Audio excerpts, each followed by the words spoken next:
Please welcome Steve Katz tonight, the one and only Steve from Blood, Sweat, and Tears.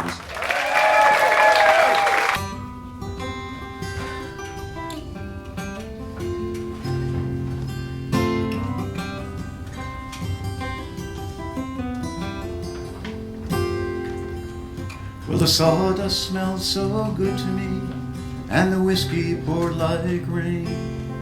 There was an orange glow in the New York snow, with the laughter and the pain. And Kid said, Sam, when you become a man, there'll be a new day coming on. Play guitar for yourself, don't you mind the rest. They'll be here, but they'll be gone.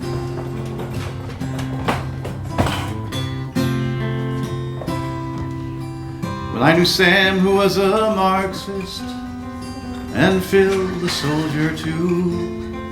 And I remember all the ideals, but we drink to the revenues. And there was one who made it lucky, and there was one who took his life. But there was drink to cloud confusion for the kid who did survive. It's the kettle of fish tonight, and we'll drink by the candlelight and talk of wars and greed and whores and the power and the might. It's the kettle of fish in circles by a drunken village dawn, and the crowd grows thin as the sun pours in, and all my friends are dead or gone.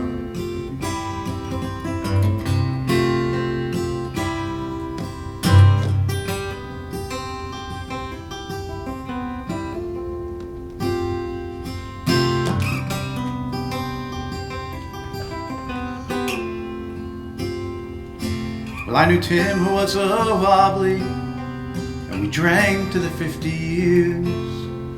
From coal mine strikes to barroom fights, how laughter turned to tears.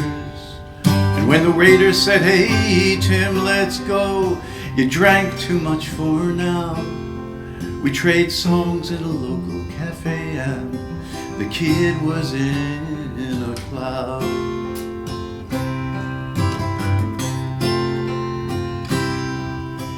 Well, my feet were cold like the sawdust, and my eyes were red with tears. Like the country blues with the morning news, there was conflict in the air. And are you happy writing songs of love as you watch the dawning light? But you'll miss the walk to the beer and talk in the kettle of fish tonight. It's the kettle of fish tonight, and we'll drink by the candlelight and talk of wars and greed and whores and the power and the might. It's the kettle of fish in circles by a drunken village dawn, and the crowd grows thin as the sun pours in, and all my friends are dead or gone.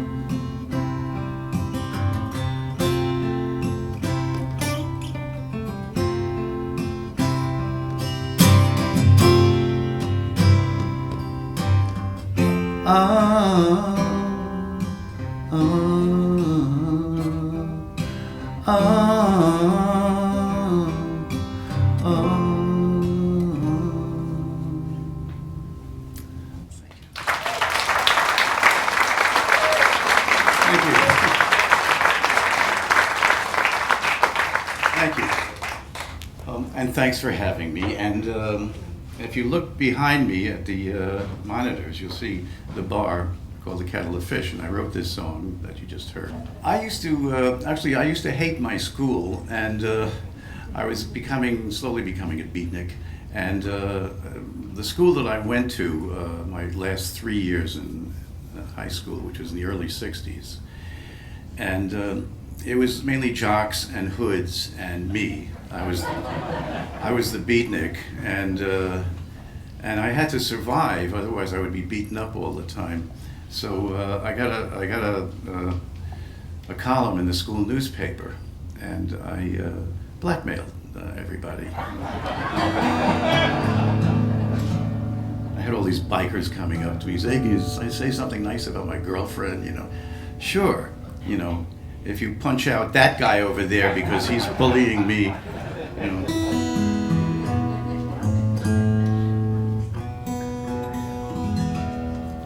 And when I could, I would, I was in Long Island, I would take the train into the city and I would hang out in Greenwich Village, which I absolutely loved.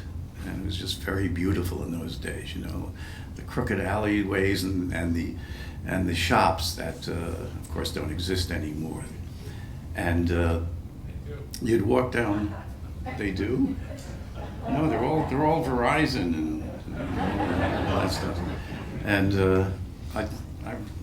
there's my co-star here. Anyway. So there was one street, McDougal Street, and on McDougal Street there were 3 storefronts, and one of those on the street was the bar, the Kettle of Fish, and the Kettle of Fish was where all of the folk music people drank, and it was like the White Horse Tavern was a few blocks away, and that's where Brendan Behan and Dylan Thomas drank themselves to death, you know, the Irish poets and playwrights. This was where all the folk music singers drank themselves to death. And but I'm going to get back to that, because right next door to that, oh my God, how did that get in there? Anyway, that was, oh, geez, I don't know how these things got in there. Those are my parents in 1951. And you see what my dad is wearing? Now, you remember what they called those, right? A wife beater. Could you imagine ordering from Amazon? I'd like a few wife beaters. Times certainly have changed. Well, that's me. When we lived in Schenectady for 5 years, and I sang at weddings and bar mitzvahs, and usually backed up by the Earl Putney Trio. That's Earl on the left, and Earl was like the town piano player, played all the weddings and stuff like that. And the problem is, if Earl gave the musicians a cue, you know, if he turns his head too fast, his toupee went flying across the room. Okay, so we have the Kettle of Fish. And next door to that, when you walk upstairs, is a place called the Folklore Center. And that's where all the folkies hung out. And you'd walk in there, and there's Dylan and Phil Oakes and people like that, remember, early 60s. And they would sell guitars, although they never really sold them too many guitars. They would sell, sell Broadside magazines and Broadside records, which was the local folk music left-wing journal, and that was the owner that's standing out there, Izzy Young, and it was the hangout. It was where everybody came. Where there was I think there must have been a beer barrel or something that everybody sat around and traded songs, and it was just so much fun. And this was new to me. I mean, I was like 17 years old, and this was down below. This is just a cluster of 3 storefronts, and this is down below. And this is the Gaslight Cafe. And I would go to the Gaslight, you know, and have my a huge glass of cappuccino, which was pretty awful. But I would sit there and I would watch Tom Paxton and Noel Stuckey, Peter, Paul, and Mary was Paul, and Dylan and Len Chandler and all these fabulous people, Ramblin' Jack Elliott, and they would just come down and sing, and I would sit there and say, I love this music. Wow, I mean, I was a rock and roller until I discovered this new roots music, which wasn't the New Christy Minstrels type, or or Kingston Trio type. It was a new kind of thing, and I just fell in love with it. And so I asked Dave, who was the MC of Hootenanny Night. And, I asked him if he gave lessons, and I loved his style, and he said yes. And so I would go to Dave's apartment.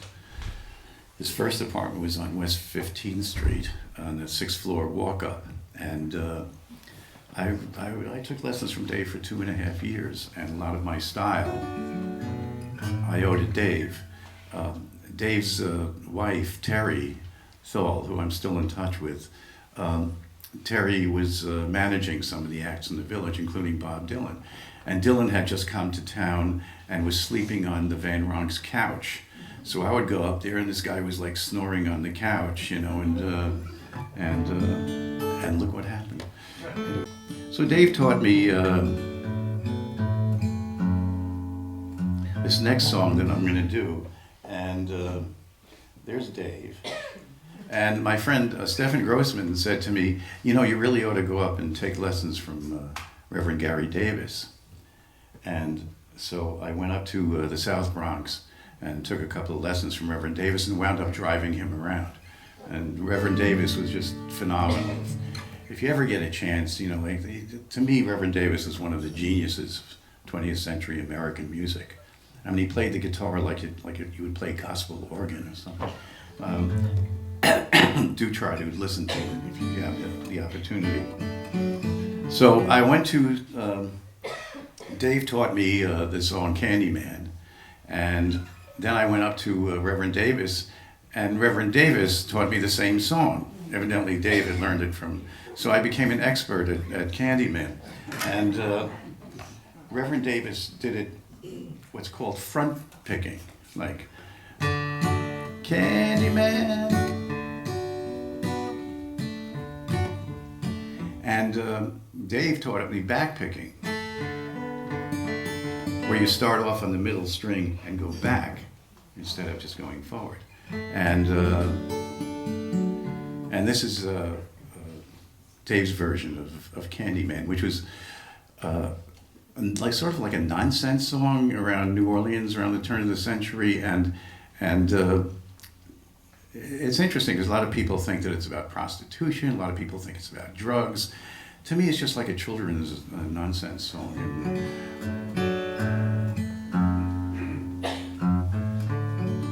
Candyman, been here and gone. Candyman, been here and gone. Candyman, been here and gone. Do anything in this God Almighty world to get my Candyman home. Candyman, salty dog. Candyman, salty dog. Candyman, salty dog. If you won't be my Candyman, I'm gonna be your salty dog. Run and get the pitcher, get the baby some beer. Run and get the pitcher, get the baby some beer. Run and get the pitcher, get the baby some beer. Run and get the pitcher, get the baby some beer. Run and get the pitcher, get the baby some beer. Run and get the pitcher, get the baby some beer. I wish I was down in New Orleans, sitting on the candy stand. Candyman, been here and gone. Candyman, been here and gone. Candyman, been here and gone. Do anything in this God Almighty world to get my Candyman home. Little red wagon painted green. Little red wagon painted green. Little red wagon painted green. Little red wagon painted green. Little red wagon painted green. Little red wagon painted green. You stop on the red and you go on the green. Don't you mess with Mr. In Between. Candyman, been here and gone. Candyman, been here and gone. Candyman, been here and gone. Do anything in this God Almighty world to get my Candyman home. Candyman.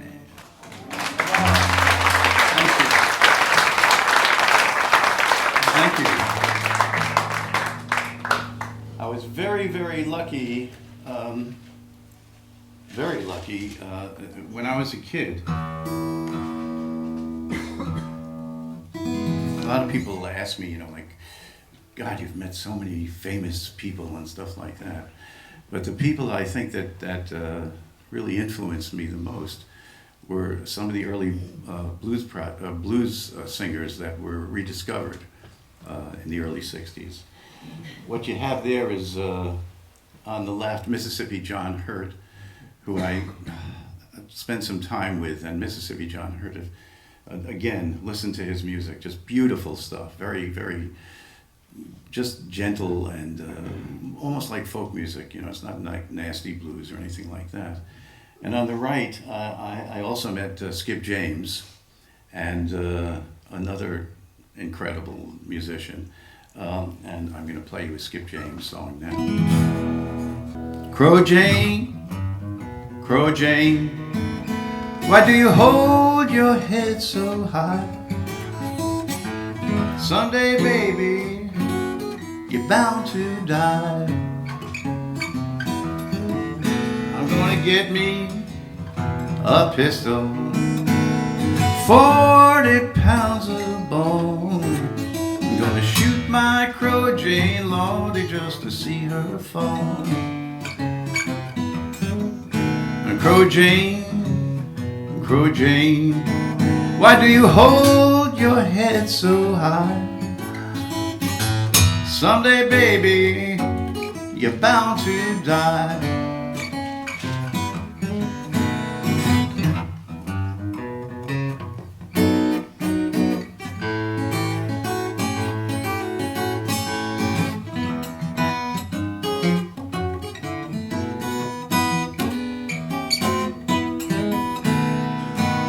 Well, I dug her grave with a great long silver spade. Ain't nobody gonna take my Crow Jane's place. And I lured her down with a great long silver chain. With every link I would call Miss Crow Jane's name. Crow Jane, Crow Jane, why do you hold your head so high?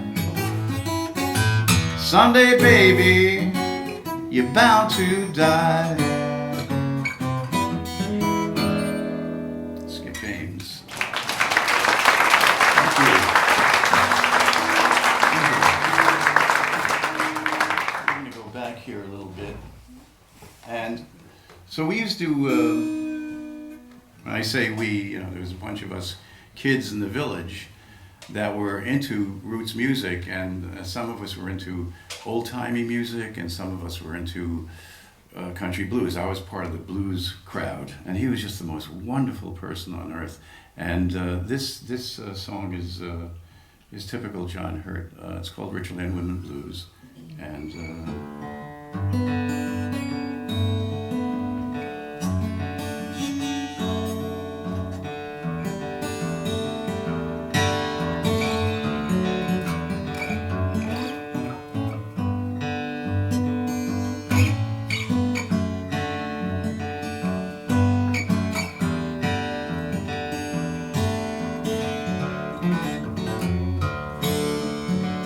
give me red lipstick and a bright purple rouge, a shingle bob hairdo and a bottle of booze.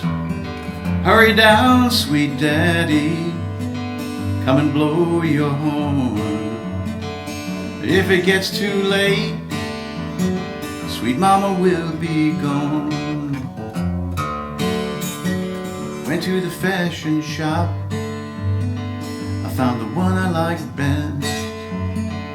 Your own sweet mama wants a brand new dress.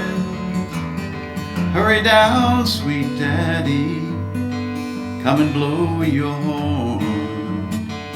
If it gets too late, sweet mama will be gone. Every Sunday morning, You ought to see me go. My wings spread out, a preacher told me so.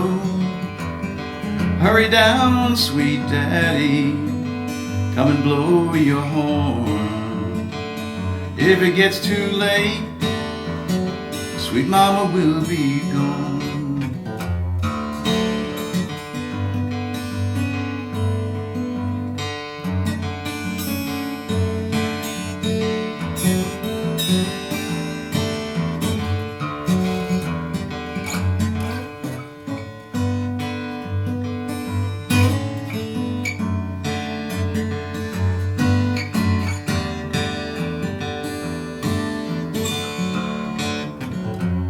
Well, the roosters say cock-a-doodle-doo, and the rich girls say any doodle-doo.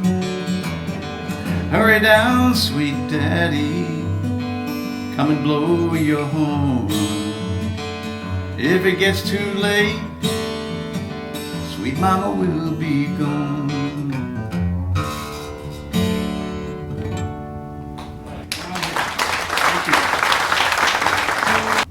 Clarence Ashley. So we used to hang out at Gertie's Folk City, if not the Gaslight Cafe, and we used to hang out at the basement of Gertie's Folk City, and there was like great folk singers playing there also.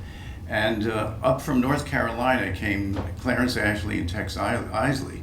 Now, Clarence Ashley, who you probably never heard of, but he did some really great old-timey. He was a great old-timey banjo player. They did a lot with the with Doc Watson and stuff like that.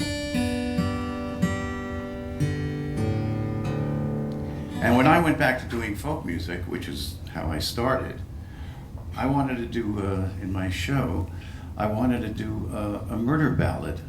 After all, if I'm doing folk music, I have to stick a murder ballad in my show. So I have a murder ballad, and right now I'd like to murder ballad my guitar, but it was actually my fault, sweetheart. Anyway, so this is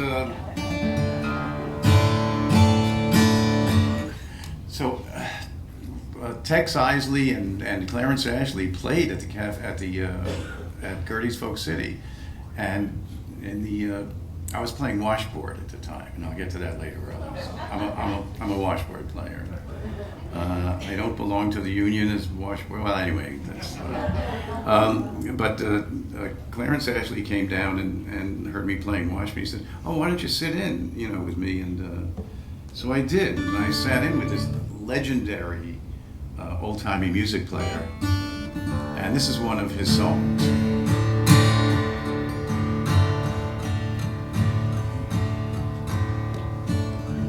Went out last night to take a little round. I met little Sadie and I blowed her down. Went right home, went to bed.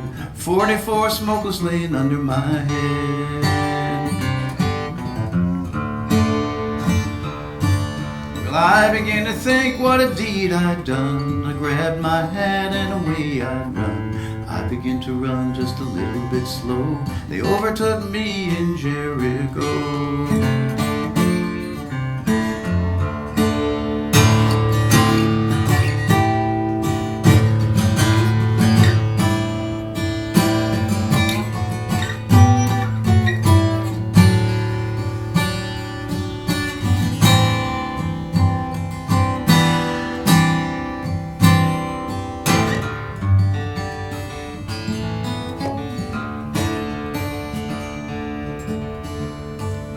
Standing on the corner, ringing the bell, up stepped the sheriff from Thomasville. Says, "Young man, is your name Brown? Remember the night you shot Sadie down?" "Well, oh yes, sir, my name is Lee. I murdered little Sadie in the first degree. First degree, second degree. Got any papers, will you read them to me?"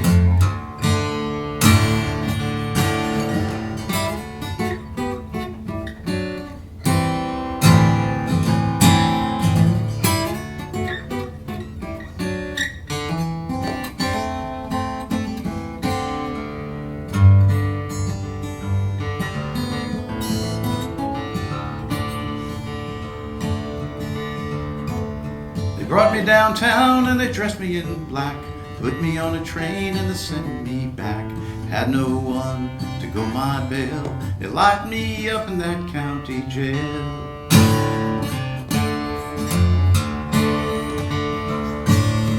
Judge and the jury took the stand. Judge had the papers in his right hand. 47 days, 47 nights, 47 years to wear the ball and stripes. Clarence Ashley.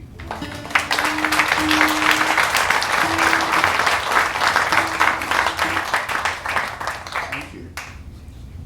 Okay, let me get back to these. So, like I said, there were kids who were into blues, and there were kids who were into old-timey music, old-timey bluegrass, and we were friends, so we wanted to play music together. So we decided that the common denominator would be jug band music.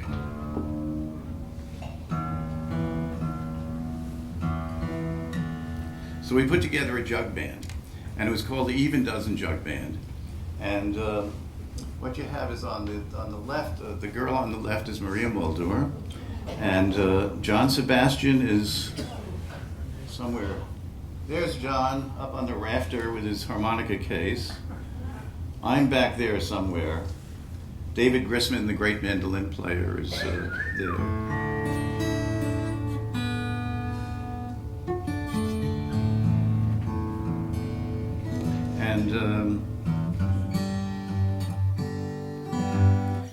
And Josh Rifkin was, Josh had a big hit album with Scott Joplin, Piano Rags, and also is now, I think, one of the Bach experts in America, and is a conductor as well. He was our kazoo player.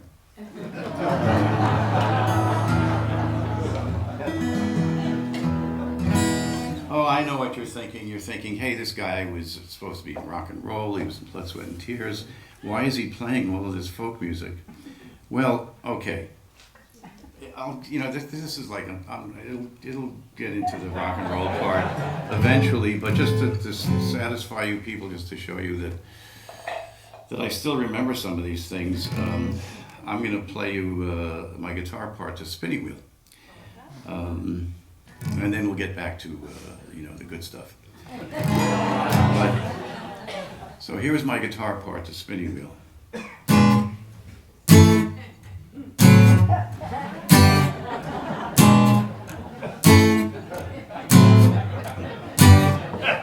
And people would catch. Thank you. It was nothing, literally. People would come up to me over the years, and they'd say, "Geez, you guys did a lot of drugs in those days." And I said, well, if you had to play that for 6 years straight every day, you'd be doing a lot of drugs also. So anyway, the jug band. This is the first song in the jug band that we did. Was from this group, and it was called "Take Your Fingers Off It," and these were the Memphis Jug Band, Will Shade and the Memphis Jug Band. I was the washboard player, like I said, because there were so many guitar players. I figured if I'm going to be in this band, I better learn something else, So I learned how to play washboard. Anyway, this is the first song on our album. Was Take your fingers off it, don't you dare touch it, it don't belong to you. Take your fingers off it, don't you dare touch it, it don't belong to you. Two old ladies laying in bed, one turns over to the other and says, take your fingers off it, don't you dare touch it, it don't belong to you. Take your fingers off it, don't you dare touch it, it don't belong to you. Take your fingers off it, don't you dare touch it, it don't belong to you. A nickel is a nickel and a dime is a dime. I got a house full of children and none of them's mine. Take your fingers off it, don't you dare touch it. You know it don't belong to you.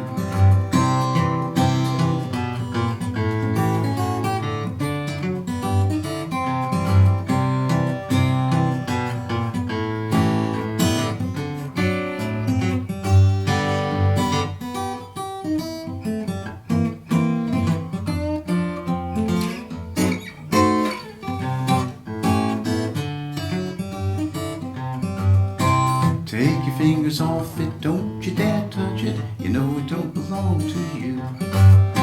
Take your fingers off it, don't you dare touch it. You know it don't belong to you.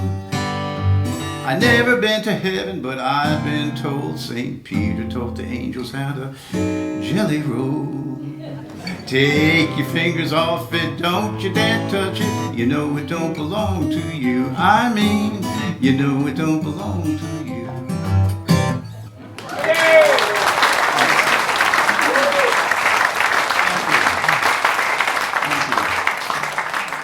Oh, the heat has finally made my hands feel normal. That's nice. It's cold here. Wow. At home, it's like 10 degrees, and we're in Connecticut. And then I looked at the weather report, and by Thursday, it's going to be 70 degrees. So you guys are probably going to warm up also. In fact, I want to thank everybody here for having my wife and I, my beautiful ceramic wife. Well, no, she's not ceramic. Everybody's been so good to us. Nick, MJ, everybody's been really wonderful, although I do have to go on a diet when I get home, because the food here is so good. Anyway, so we did the Jug Band album and for Elektra, and I had one song that I still do, that I just love, and it was by Bessie Smith. We didn't get it on the album. I have an outtake of it at home, but I've always loved playing it, and I want to play it for you. It's just a beautiful song, and the words, I mean, this is written in like the 1930s, and it's just an amazing song. So this is Bessie Smith, Young Woman Blues.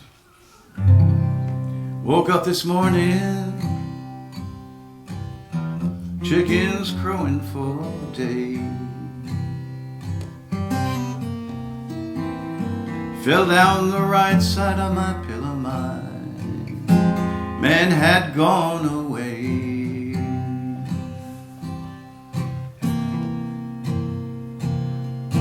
By his pillow, he left a note. He said, the reason I'm leaving, Jane, you got my goat. Well, now there's no marry, no need to settle down. Well, I'm a young woman, ain't done running around.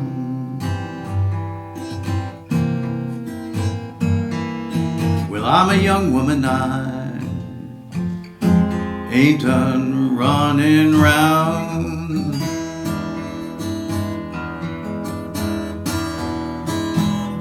Some people call me a hobo someday, call me a bum. Nobody knows my name, nobody knows where I'm from. Well, I'm as good as any woman in your town.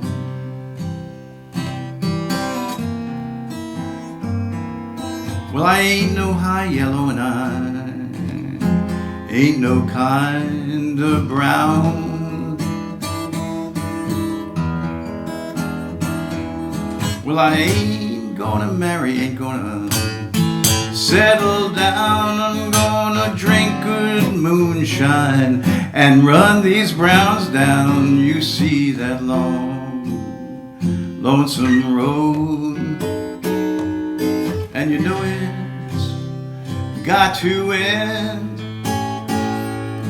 Well, I'm a young woman, I can get plenty of men.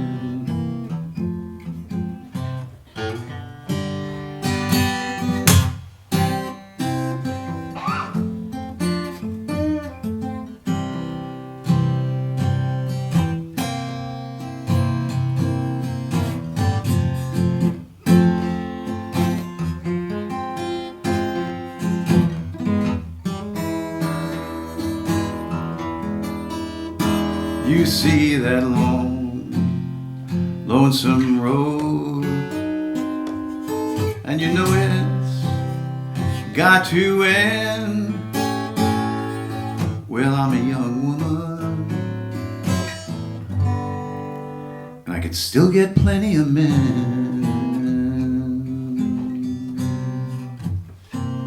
Bessie Smith.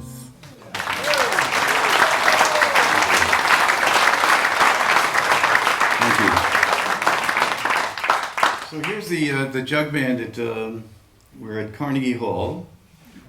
That's me and Marie. We did a lot of duets together. That's one of the posters that we it was a concert we did. The Ford Wingding Caravan of Stars or whatever it was, and we opened for Nina Simone and Herbie Mann. This is '63. You guys weren't even born by that.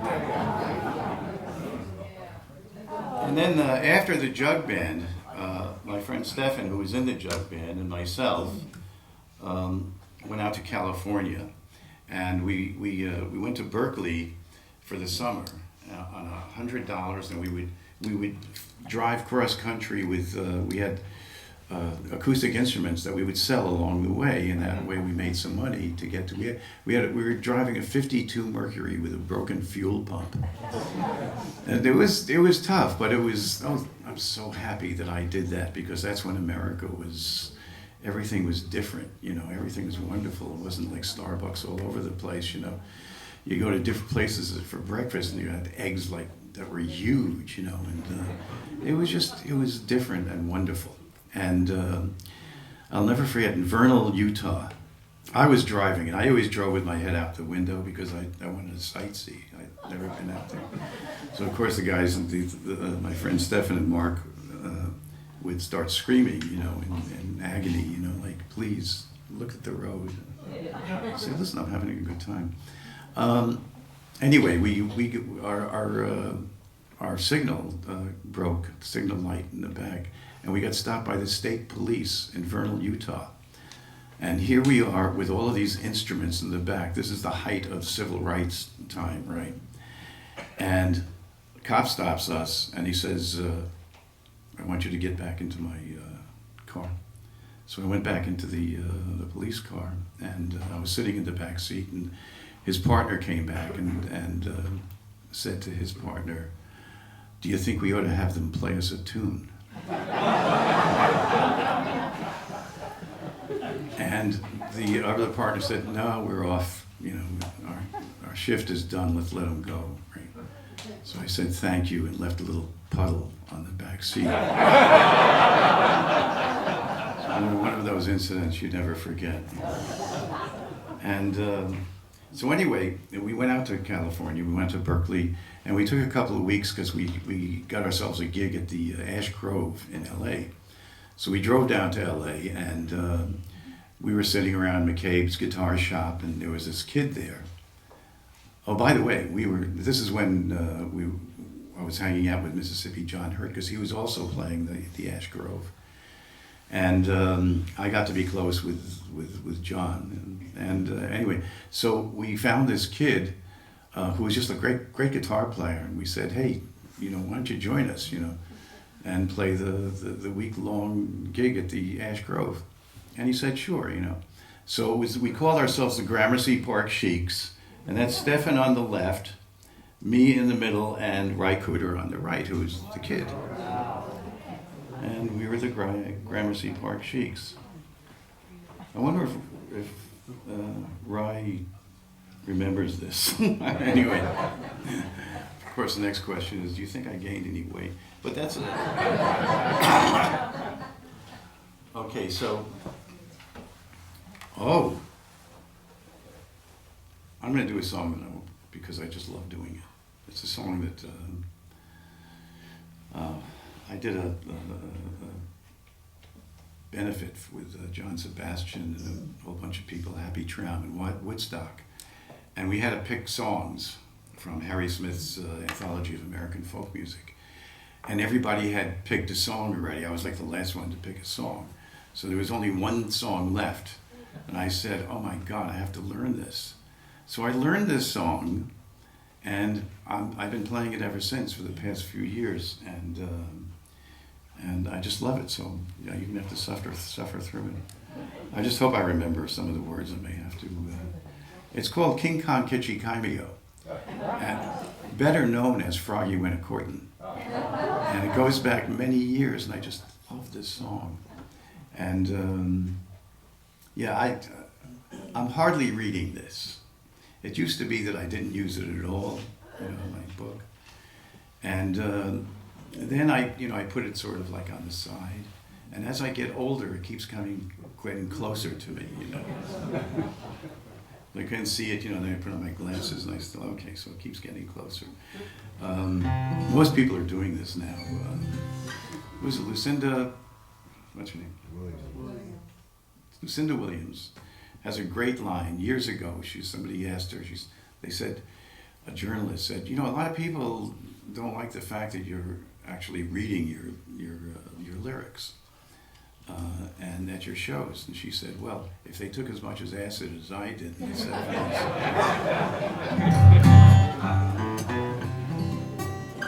Which makes me, if you like these stories, I missed a story.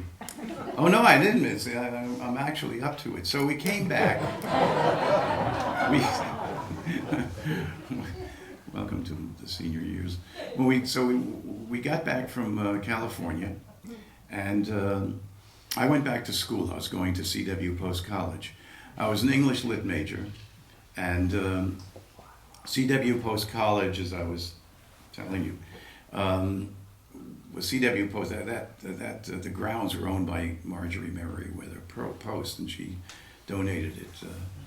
And her daughter was Dina Merrill, the actress, and my English lit course in my freshman year was in her dollhouse. So the ceiling was like this, we had to bent over, we had to learn about all these great English poets and stuff like that. So I had to do a paper on Yeats and the Byzantium poems was what my term paper or something was coming up at some point.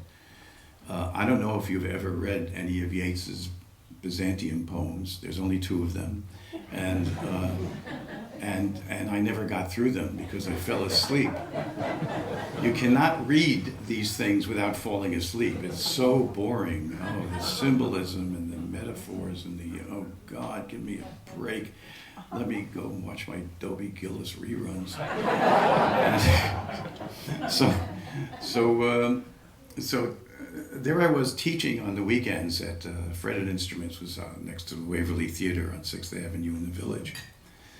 And my old friend, and this is like 1964 now, it was a 65, my old friend, Danny Kalb, who was also a student of Van Rock, came up to the Fretted Instruments and he said, my rhythm guitar player left for Europe, Artie Traum, and I need to replace him. Would you be interested? And I said, I can't do it. I don't know how to play an electric guitar. I know it has dials and you put a chord in or something like that, but I wouldn't be able to do it. I just don't, there's no way, and I'm still in school, And he said, well, just come to the rehearsal tomorrow at the Night Owl Cafe where they were playing, and there's the Danny Kalb Quartet. So I said, okay, I'll give it a try. So I brought my acoustic guitar down, and he had what's called a de-armament pickup that goes in here, and you plug that in to an amp. And it was very easy to play all this stuff because mostly Muddy Waters, high-heel sneakers, stuff like that. So I knew that. So we put in the de-armament pickup, but it was on 10. And Danny didn't know what he was doing, and of course I didn't know. plugs it into the amp. The amp is on 10 and it's not on standby. So what happened was this sound came out of the amp that was so loud and horrendous, I felt like I was being attacked by a herd of rhinoceroses. It wasn't until my third acid trip that I learned to love feedback. So there we were. I figured, okay, I'll give this a try, you know. So we played a gig up near Boston, and I was having so much fun. There I was playing with other musicians, electric, and I was having the greatest time. 65, I went out and bought myself some bell-bottoms, a Tom Jones shirt. I started growing my hair long. I started smoking pot. I got myself a hippie girlfriend, and I was in heaven. So I had a choice to make. The choice, what a watershed moment in my life. The choice was, do I want to continue this, having so much fun playing this music, playing R&B, you know, and going on the road and just having a ball? Or do I want to do a paper on Yeats and the Byzantium poems? And so I made my choice, and that's why I'm not your accountant. And here I am, and I don't regret a minute of it. It was a wacky time, but it was fun. So we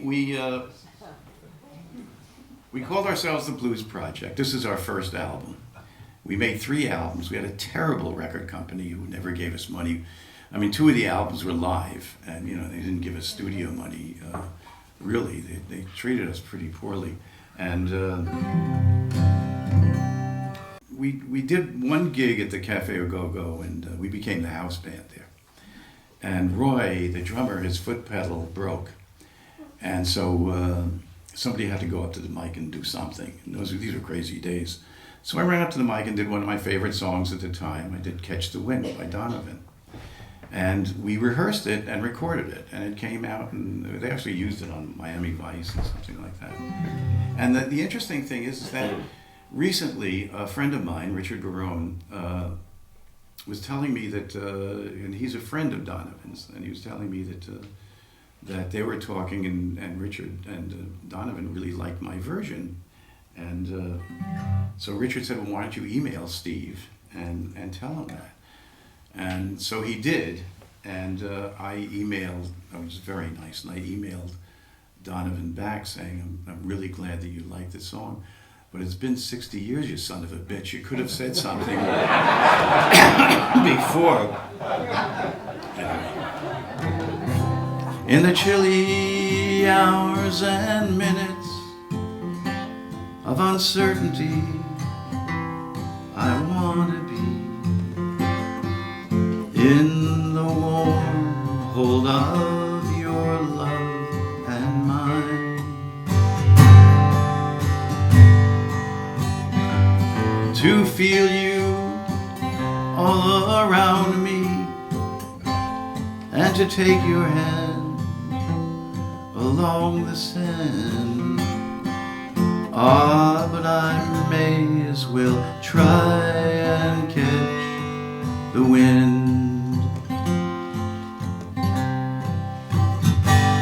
When sundown pales the sky, I want to hide a while behind your smile. And everywhere I look, your eyes I'd find.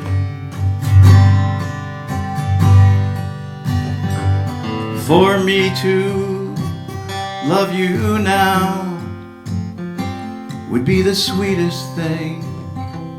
It would make me sing. Ah, but I may as well try and catch the wind.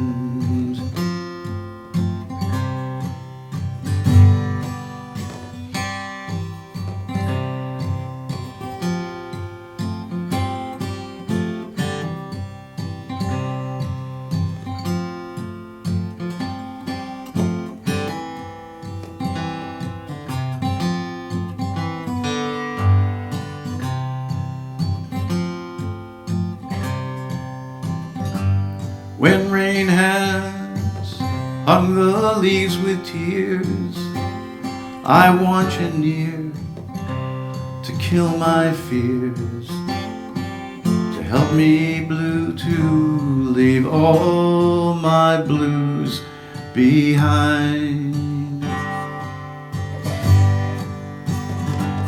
'Cause standing in your heart is where I wanna be, and I long to be.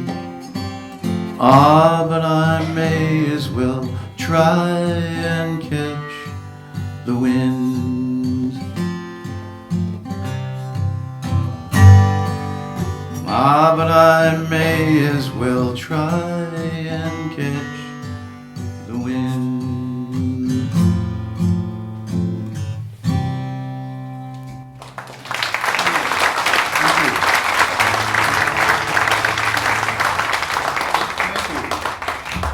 Can't believe I introduced a song and then didn't do it. Well, that's what happens, you know.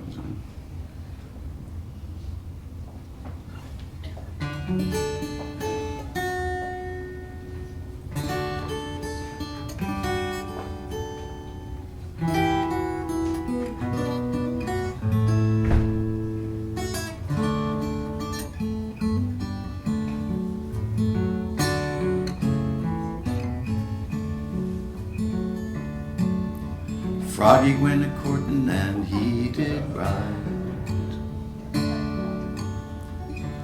King Kong kitchy kitchy Kaimio, with a sword and a pistol by his side. King Kong kitchy kitchy Kaimio, he rode till he came to Miss Mousie's door. King Kong kitchy kitchy Kaimio, and there he knelt upon the floor. King Kong kitchy kitchy Kaimio, Kaimo Kimo Kaimo Ki, way down yonder in the hollow tree, where an owl and a bat and a bumblebee. King Kong kitchy kitchy Kaimio, he took Miss Mousie upon his knee. King Kong kitchy kitchy Kaimio, and said, Miss Mousie, will you marry me? King Kong kitchy kitchy Kaimio. Miss Mousie had suitors 3 or 4. King Kong kitchy kitchy Kaimio, and there they came right in the door. King Kong kitchy kitchy Kaimio. Mr. Frog brought the suitors to the floor. King Kong kitchy kitchy Kaimio, the sword and the pistol he showed all 4. King Kong kitchy kitchy Kaimio.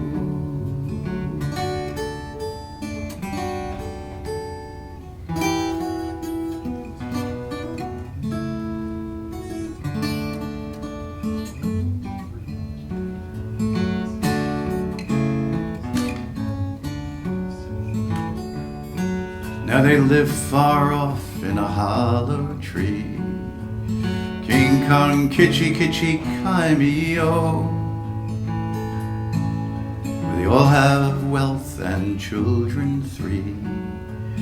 King Kong kitchy kitchy Kaimio, Kaimo Kimo Kaimo Ki, way down yonder in the hollow tree, where an owl and a bat and a bumblebee.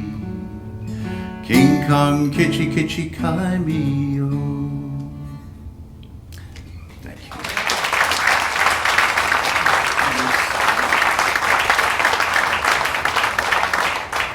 I just love doing that song. I mean, you gotta have fun up here, right? Okay, so the Blues Project, and we had some. This is the early Blues Project backing up Chuck Berry, who came and didn't rehearse with us. So he was like we didn't even know what keys things were in, you know. And he would start a song, and I would go, "School Days in D," you know. And it was just amazing working with Chuck, who was a real prick. No, I read his. If you read his biography that was written written about him recently, my God, what a putz he was! What a great songwriter. So this is the second Blues Project album. This cover was shot in Haight-Ashbury, actually, and this is when I started writing songs. And this is 65, 66, and all of us, my generation, we started writing things. And so you had all these great, fabulous groups, coming out with these great records, Buffalo Springfield or Electric Flag or, anybody in those days. And we were experimenting. We were playing with different tunings and playing with different lyrics. The perfect example, probably the best example, is Joni Mitchell, who is writing these incredible lyrics, playing with different guitar tunings and writing songs that were just like, whoa, this is a whole new kind of thing. And that's what the 60s were, and I'm really glad that I lived through it, actually. Barely, but. So anyway, so we did the second album, and this was a studio album. And I wrote a song called September 5th for this album. It was the first song that I ever wrote. It was like a psychedelic love song kind of thing. And it was great because when I started writing songs, I realized, I've done all of the unrequited love songs in any of the groups I was in.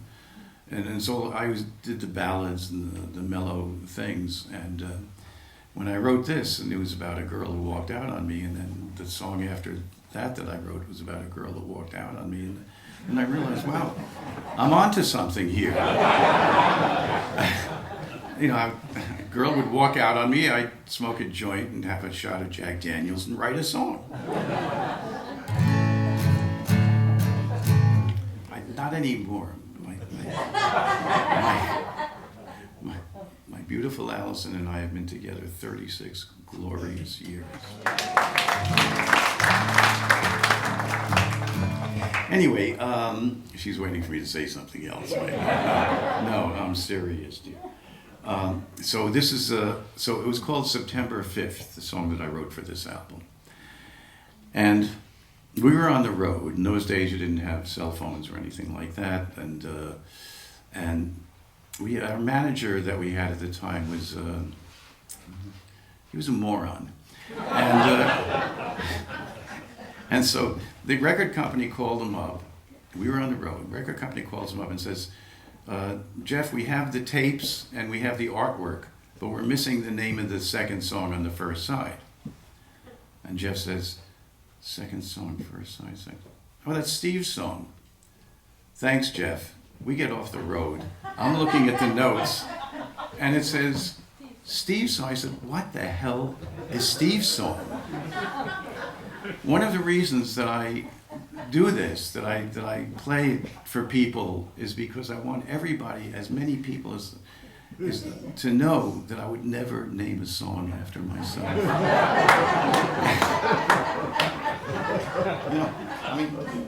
People have pets. Their pets die. You remember them. You might have. I got to live with this for the rest of my life. People coming up to me and saying, "Did you write Steve's song?" And of course, I answer, "Yeah, I'm Steve."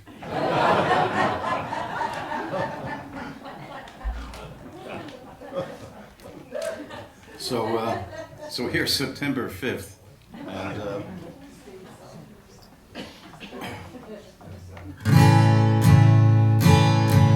I used to finger pick this, and this is the first time, actually the second time I did it last month, that I'm doing it the way we did it in the band. You can call me from a snow-white starlit stairway. I may hear and not be far away at all, but the sounds of our winter's love at night time, they have vanished, they have silenced into fall.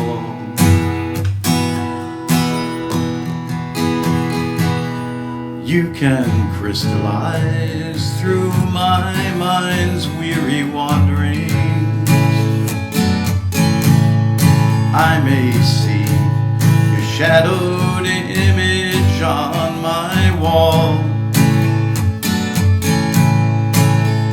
half staring, laughing, weaved by your indifference. I would rather feel the pain and none at all.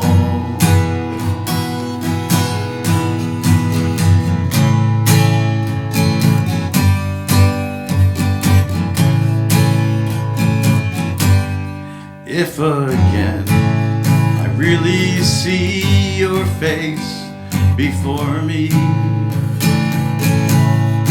and we lie again together side by side, don't call me as I walk into the morning. Please just realize that the pure has often died. You can call me from a snow-white starlit stairway. I may hear and not be far away at all, but the sounds of our winter's love at night time, they have vanished, they have silenced into fall.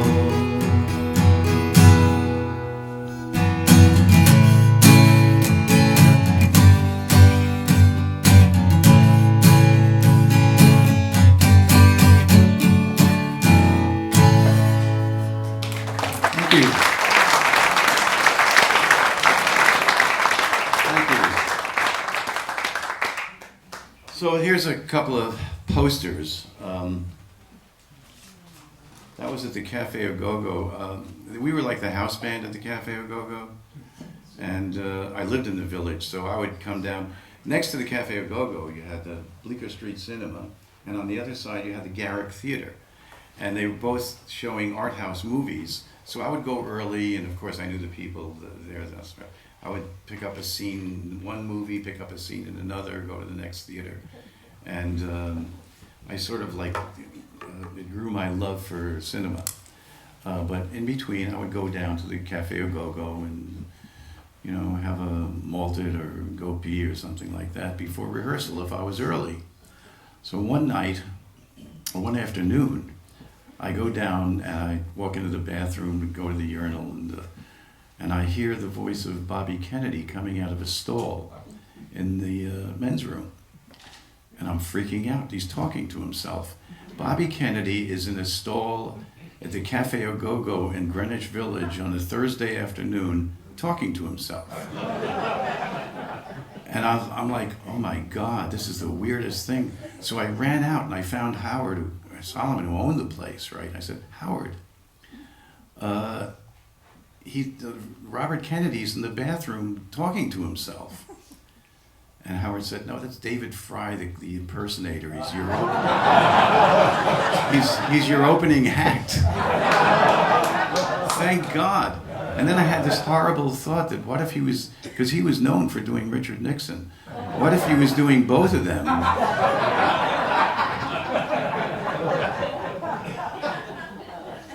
We opened the Avalon Ballroom in in San Francisco. We're pretty popular in San Francisco. And this is the first Avalon Ballroom poster. If you see The Graduate, it's in the window. And our opening act was The Great Society, which is Grace Slick was the singer of The Great Society. And then she left that to join the Airplane. There's another Avalon Ballroom poster with Quicksilver Messenger Service opening. That's around the time of Monterey Pop Festival, but that's a Victor Moscoso poster of us at the Matrix. I mean, I don't know if any of you have been out to San Francisco during those days. It was pretty amazing. It was wacky. That's us at the Matrix again. This is one of my favorite. There's two Fillmore posters that I just love. And this is us. Our opening acts are Jimmy Reed and John Lee Hooker. Great poster. And our opening acts here at the Fillmore were the Mothers of Invention and Canned Heat. Now this should be, somebody should write a book about this. This is forget Woodstock or Monterey Pop. This is the Murray the K 58th Street show. And the headliners were Mitch Ryder and Wilson Pickett. But then you go down a little bit and you see Smokey Robinson, the Miracles. Smokey walked away from it because he knew he wasn't going to get paid. And Murray can hardly afford to, the rent for the place. And then if you go down the line, you see the Cream, and the Who. And this is the first time they were in America. And it was a 9-day show. And on the weekend, then you see us, and on the weekends you had Phil Oakes and Simon and Garfunkel, Blues Magoos and the Rascals. This is an amazing show. And we used to go down to, I'll never forget one night after the show, myself and Ginger Baker went down to the dugout in the Village for some beer and a hamburger. And Ginger's drinking. I said, well, let's go to Gertie's Folk City. It's across the field, which is no longer a field. It's an NYU building. And so Ginger and I are walking across the field, and Ginger bends down and throws up. I say, hey, are you okay? And he says, aren't we going to another bar? I never heard of this quaint British tradition of throwing up before you go to the next bar. That's that same photo session. Here's the Who and Richie Havens opening for us. This is our third album, and pretty much that was it. This is, again, live, and actually half of it was live. The other half was in the studio, and MGM decided to hire some drunk off the street to mix it, and they put applause underneath the studio tracks. That's how bad the record company. I mean, could you imagine if it happened to like one of like Beyonce today, that she'd have like a battery of lawyers, So, but those were wacky days.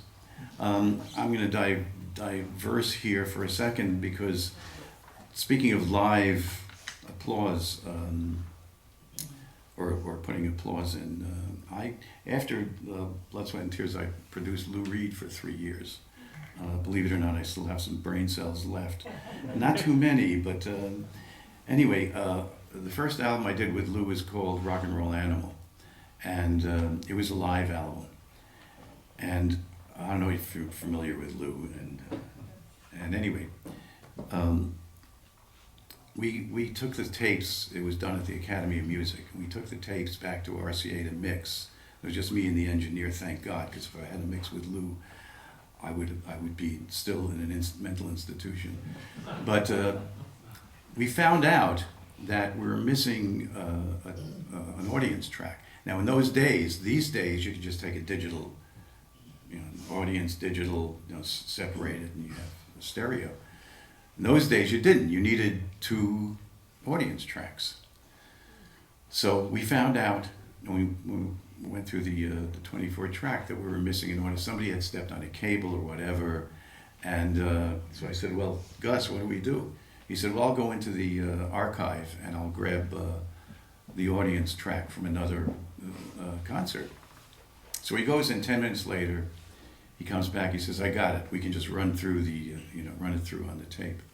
I said, well, what concert? He says, it's from a John Denver concert. To the day he died, Lou didn't know that half the applause from his biggest selling album, by the way, was from a John Denver concert. I think there's the possibility that he may have found out, and that's what killed him. Here's we had these blues bags on Thanksgiving at the Cafe Au Go-Go. This is with Muddy Waters. We played with Muddy a lot, John Lee Hooker, Otis Spann. And these were great. Butterfield Blues Band, James Cotton, Richie Havens, Van Ronk, me. Okay, now we're getting to the Blood, Sweat, and Tears. Before we do this, one of the last gigs that we played as a blues project was at the Monterey Pop Festival, which was fantastic. I played Woodstock also with BS&T, and that was like the most uncomfortable gig I've ever done. It was 2 o'clock in the morning, it was raining, it was terrible. I never even saw a baby being born, it was so horrible. And but Monterey with Pop was just amazing, it was beautiful. And to me it was the beginning of our music, the counterculture music. And I got to shake hands with Otis Redding. I was on the side of the stage when Janis, Big Brother, did Ball and Chain, which is just amazing. And I had dinner with Jimi Hendrix. Well, it was a hot dog stand in the back. But dinner is dinner. We had, and my book company, my publishing company, said in the blurbs, they said, "Oh, he's jammed with everybody from such and such and Jimi Hendrix." I never jammed with Jimi Hendrix, and I want to make that clear. I shared a bag of potato chips with Jimi Hendrix, which I think is a lot hipper than, I mean, everybody's jammed with Jimi Hendrix.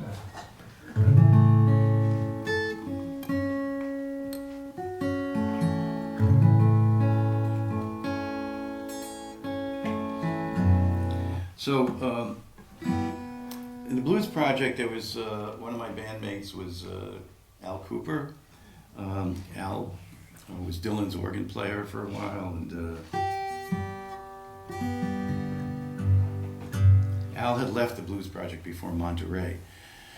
And then I left the Blues Project, and I got a call from Al a couple of months after that, and he said he wanted to have a benefit for himself at the Cafe Au Go-Go and raise enough money to go to England and reboot his career. And would I and my friend Bobby Colombi, the drummer, and back him up at the Cafe Au Go-Go at the benefit concert? And I said, sure, that sounds like fun. So the night of the concert, we rehearsed, and the night of the concert, nobody showed up. But Al made enough money to get a cab to the airport and back. So I said, Al, you have some good songs, I have some songs, let's just stay here and let's start a band. So Al had this concept of putting horns together with the Blues Project, which Danny didn't want to do. So we decided to do that. We were both listening to an album by the Buckinghams called Time and Charges. And the orchestra was the Chicago Symphony horn section, which was amazing, and the charts were amazing. It was produced by this guy, James William Guercio. And so we wanted to be able to have a horn section like that we could take on the road that wasn't doing stock R&B stuff. And so we hired the horns, and we rehearsed, and it really was sounding great. One of the greatest moments in my life, I think you had asked me about something, and I should have said this moment, which was when we started to do Morning Glory, and was the first time that I played with horns. And when the horns came in on the chorus, I almost died. I stopped singing because it was beautiful. I mean, there's only like, playing music with a band when it works is the second most beautiful feeling in the world. And that was like that kind of feeling. What's the first?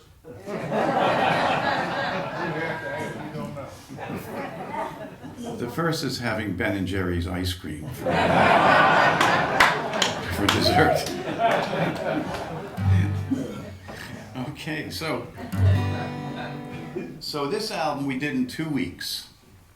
This was the cover, and I don't know if anybody's familiar with this cover, but it was sort of like it was our heads on our laps, right? And these were the original kids. They were models, right? I hated these little bastards.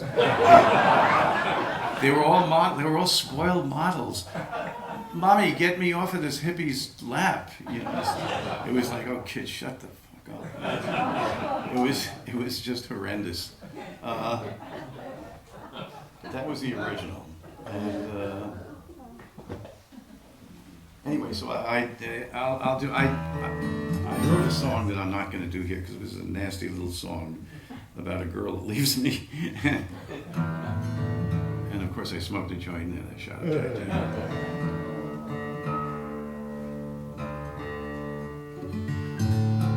But I am going to do the song that I sang on here by my friend Tim Buckley, who sadly overdosed and died.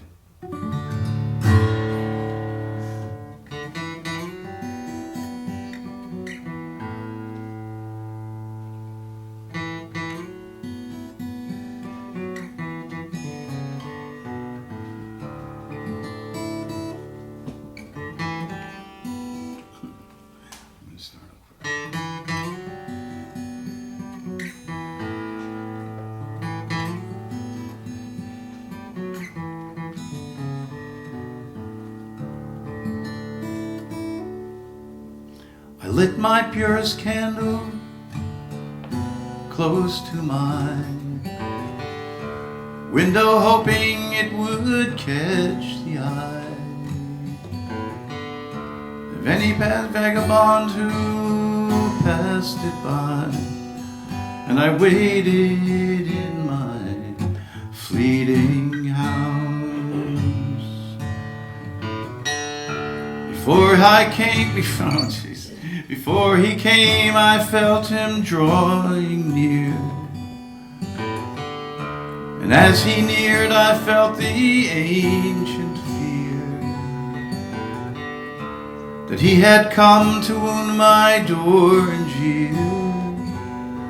And I waited in my fleeting house. Tell me stories, I called to the hobo. Stories of cold I wept to the hobo. Stories of old I knelt to the hobo. And he stood before me in my fleeting house. No, said the hobo, no more tales of time. Don't ask me now to wash away the grime. I can't come in 'cause it's too high a climb. And he stood before me in my fleeting house. Then you be damned, I screamed to the hobo. Leave me alone, I wept to the hobo. Turn into stone, I knelt to the hobo. and he walked away from my fleeting house. I lit my purest candle close to my window, hoping it would catch the eye of any vagabond who passed it by. And he walked away from my fleeting house.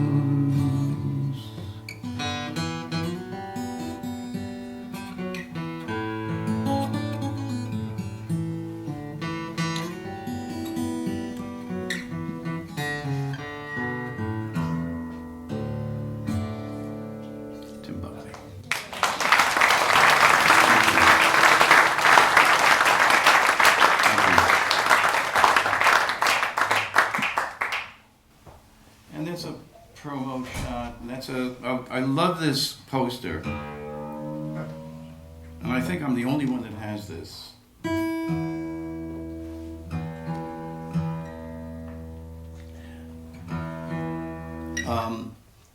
It was when we first started out, and we played Steve Paul's The Scene. And if you look at the MC is Tiny Tim. And I used to go down early just to hang out with Tiny Tim because he was fantastic. He was a wonderful guy. He was an encyclopedia of music from the 30s and 40s, and he was just a beautiful guy, very gentle person. Always called me Mr. Katz, you know. And I would sit with Tiny and just, you know, talk, and then I would get up and start walking away and think to myself, the guy is like normal. He's like he's like a regular guy. And then 5 minutes later, I would say, what, am I out of my mind?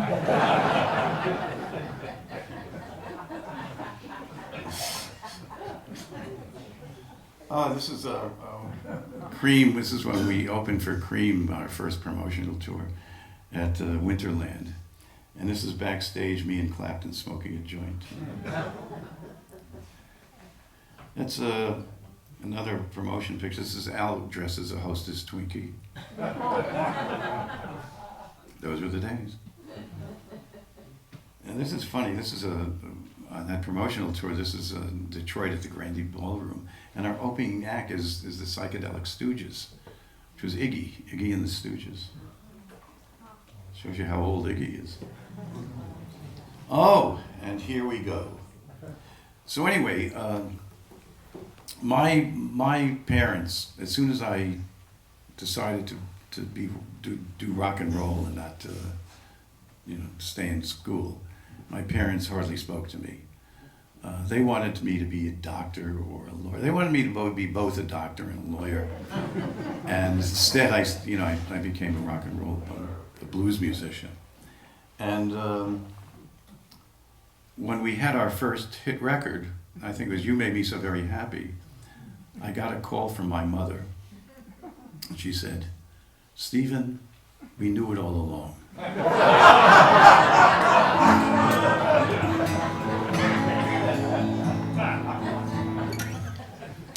Thanks, Mom, but I'll be buying my own pot roast from now on. Anyway, this is my contribution to this album. Sometimes in winter, I gaze into the streets and walk through snow and city sleet behind your room.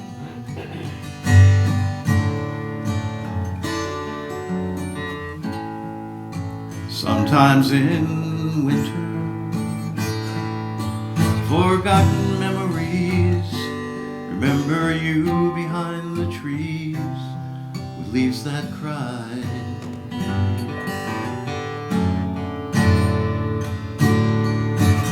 By the window once I waited for you, laughing slightly you would run.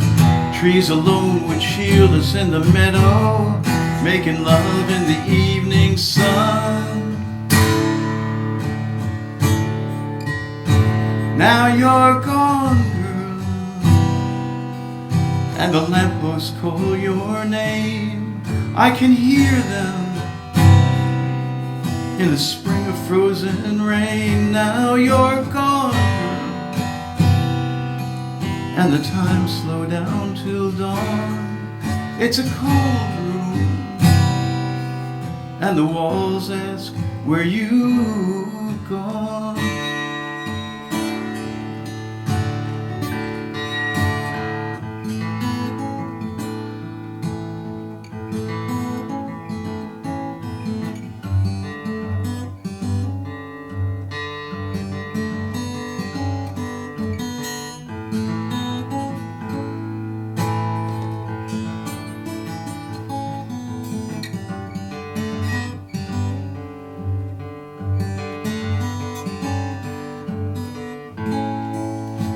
Sometimes in winter, I love you when the good times seem like memories in the spring that never came.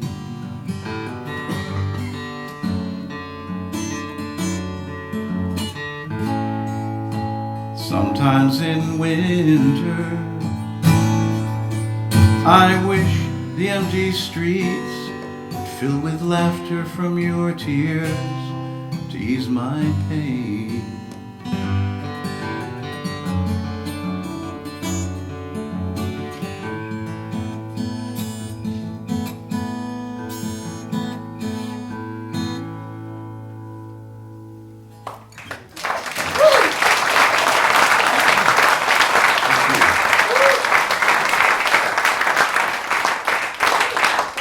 This is the original cover of that album, which was done by the Quay brothers. And the Quay brothers are twins that moved from America to England and are known, they're video artists, and they're represented in the Museum of Modern Art, where this actually hangs in the Museum of Modern Art. And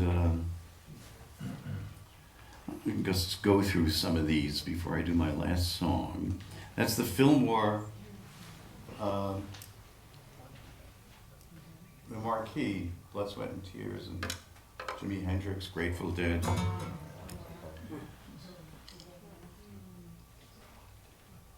I can't read this. The Electric Factory in Philadelphia, that's all I remember, but we're in there somewhere. As is Cream, and we won the Grammy for that album. We won the Grammy for Album of the Year. We beat out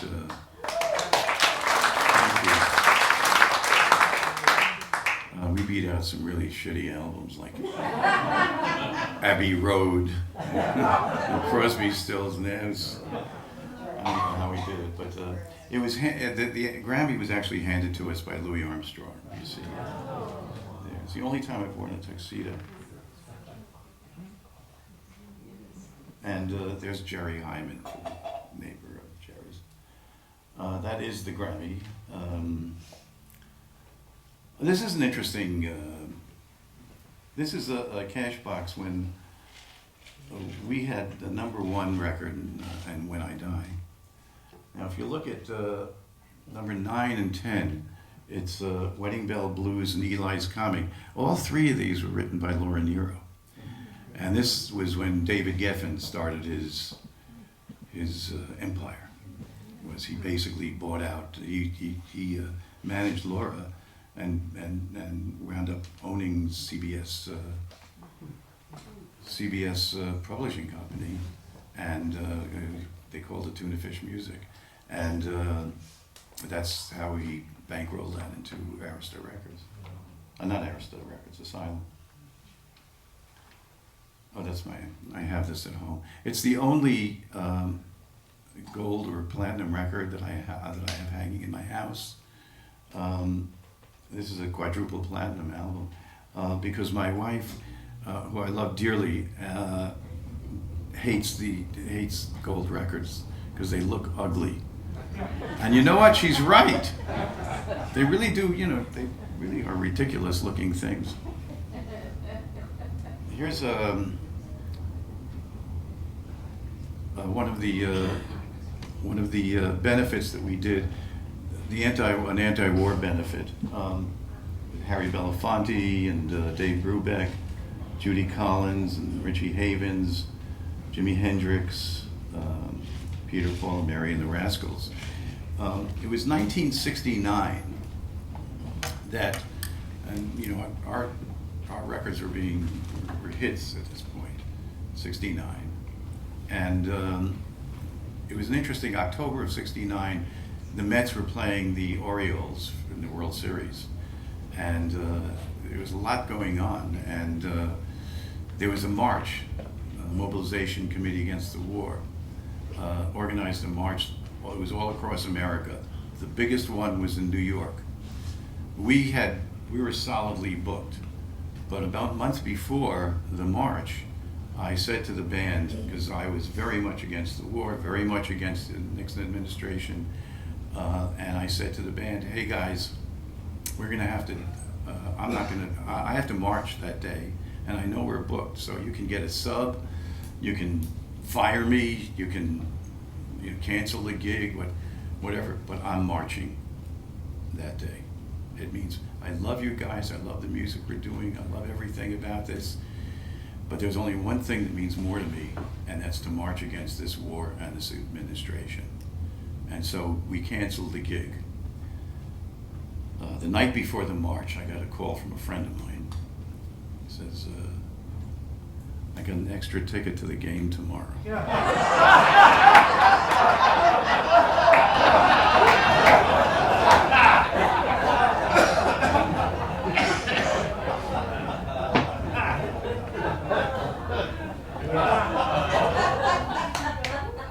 The Mets wanted an extra innings. It was fantastic. And there I was sitting right behind Ron Swoboda when he made that catch. Don't tell any of the other guys in the band. I don't think they know, unless they're reading my book. So we have. Oh, this is great. Are you guys still interested in this? Or? So this is the Fillmore East, and our opening act is a handbill, and our opening act was Jethro Tull, and here our opening act is the Allman Brothers. And this is a funny gig because the Allman Brothers were running around naked, and we were in the dressing room upstairs, and I'm changing my pants, right? I was like half naked. The door flies open, and there's Leonard Bernstein and his two kids.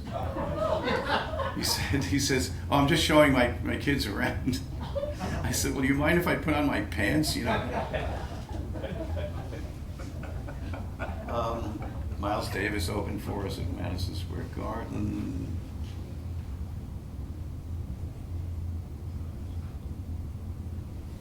Oh, Woodstock was just awful. And here's how much people got paid at Woodstock. And you notice that Santana got $750. We got 15,000, but Hendrix beat us. It's us on stage. This is interesting. I forgot which satellite when an astronaut, I forgot which one it was, went up to the moon and took a cassette of his favorite songs. One of them was mine. So my cassette, my song went to the moon, which is, really great. It's very cool. But we had dinner with some friends the day after I found out about this, and somebody says to me, did they leave it on the moon? I said, no, what difference does it make? It went to the moon. If they didn't leave it on the moon, it doesn't mean anything. I wanted to kill the son of a... Okay, so this is the movie that will be, hopefully, streaming at the end of February. Do see it. It's a really good movie. And that's not just because I'm in it, but that was our third album. And fourth album. That's my mother and Alice Cooper. I couldn't have finished out the evening without showing you that. And then there's Lou. This is the album I produced with Lou. That's another one that I produced with him. another one that I produced, Elliot Murphy. And this, and I'm going to close out with a song that I did on this album. This is my last group. It was called American Flyer. It was myself and Craig Fuller, who wrote and sang Amy, What You Gonna Do? And Eric Katz, who wrote a lot of songs for Bonnie Raitt, and like Love Has No Pride and stuff like that. And Doug Ewell, who was in the Velvet Underground. And it was the four of us. And this was it was called American Flyer. And the great thing was that it was produced by George Martin. So for a month I got to work with George Martin and grill him about the Beatles, you know. He was the Beatles producer. George was wonderful. He was very, very British aristocratic, but so talented, so incredibly talented.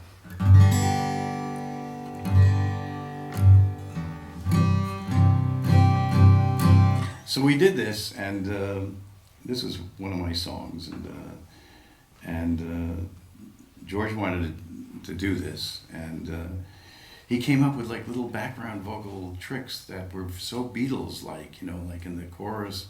He said, I want you guys to go out there and go, nim, nim, nim, nim, nim. We thought he was crazy, but then we realized when you pull it back into the track, it's so Beatles-like, you know, and so we learned a lot of tricks from George. He was a wonderful, wonderful person.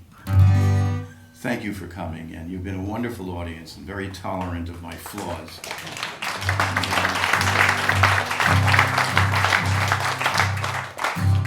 Sleep, little girl, you're a candle in a cold, cold world. And I'm the lucky one, afraid as I am.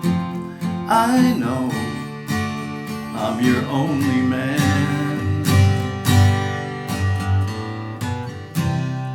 Feel like a child.